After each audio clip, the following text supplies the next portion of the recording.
en France, tout le monde trinquera. C'est aussi un peu ce qu'on lit dans la presse et les médias étrangers depuis quelques jours. C'est votre avis, c'est votre sentiment, Juan José? Ce qu'il est clair, c'est que tout le monde va devoir sortir de l'argent de sa poche pour combler ce déficit de la France.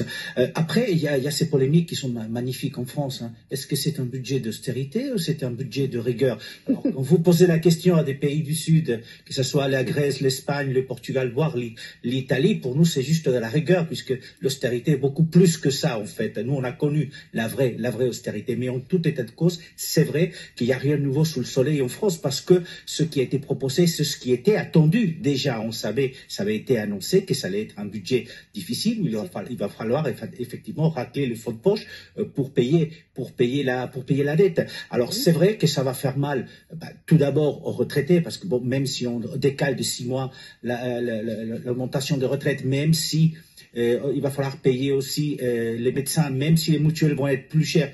En fin de compte, il n'y a rien de nouveau sous le soleil, encore une fois. Cela dit, ça devient très compliqué, effectivement. Je suis de l'avis d'Alberto. Pour l'instant, dans l'arène qui est l'Assemblée nationale, il n'y a rien de nouveau qui va se passer, parce qu'effectivement, cette motion de censure, que je suis sûr va arriver, mais peut-être pas avec le budget, parce que Michel Barnier va faire en sorte de donner des gages à droite et à gauche pour éviter qu'effectivement cette motion de censure passe. Mais la rigueur est là, ça c'est un constat qu'il faut admettre. Juan José, est-ce que c'est vu comme ça aussi, avec votre regard d'Espagnol, que finalement c'est de la faute du président français qui, avec son quoi qu'il en coûte, a plongé la France dans la crise? Alors, je suis d'accord avec Alberto quand il dit la réalité, c'est ce qu'elle est. Voilà, il y a une dette et elle a augmenté pendant le septennat. C'est vrai qu'au milieu, on a eu le Covid et que ça a supposé des dépenses extraordinaires et pas uniquement qu'en France. Et l'Ukraine. Il faut tenir compte de ça aussi. La guerre en Ukraine, l'inflation. La guerre en Ukraine. Donc, effectivement, il y a énormément de choses qui se passent. Donc, ça peut justifier. Cela dit, c'est vrai que le garant du pays, à la fin de compte, ça reste le président. Et je fais référence à l'interview qui a été donnée par François Bayrou ce matin, et qui s'étonnait que l'ancienne majorité présidentielle critique le budget qui est présenté, puisque ça vient corriger sa politique. Donc, en fin de compte, on se rend compte, effectivement, que le président... C'est exactement ce que Michel Barnier a dit à Gabriel Attal, d'ailleurs. Tout à fait. Donc, il reste le responsable. Et puis, si Michel Barnier il est là, c'est parce que le président veut qu'il soit là. Donc, en fin de compte, il reste peut-être pas aux manettes tel qu'il était avant. Il a encore sa voix porte encore, puisqu'il a quand même un groupe parlementaire qui les soutient techniquement. Mais la réalité, c'est que quand on va faire l'inventaire du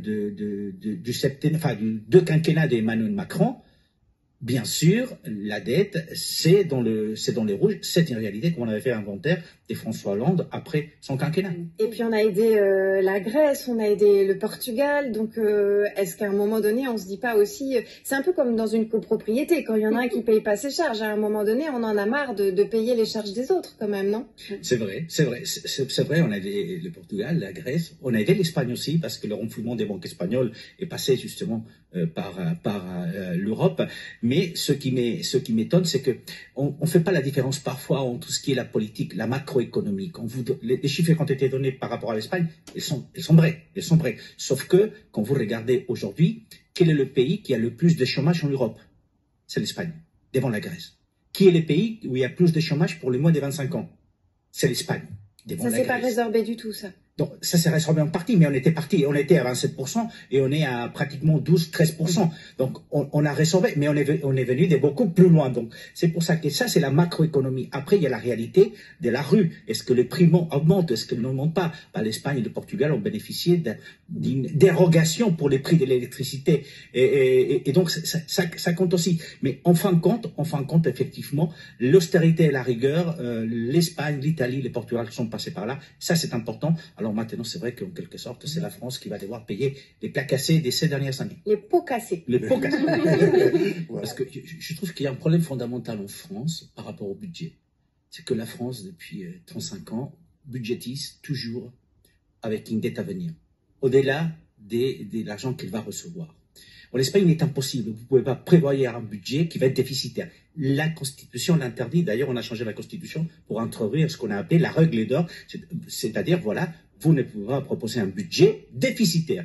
Et la France continue à le faire. Comment vous avez fait entre l'avant-modification de la Constitution et l'après? Il devait y avoir un gap à franchir qui a dû être... Mais il y a eu un apprentissage aussi de la démocratie. Rappelez-vous, la Constitution espagnole ne date que de 78. Hein.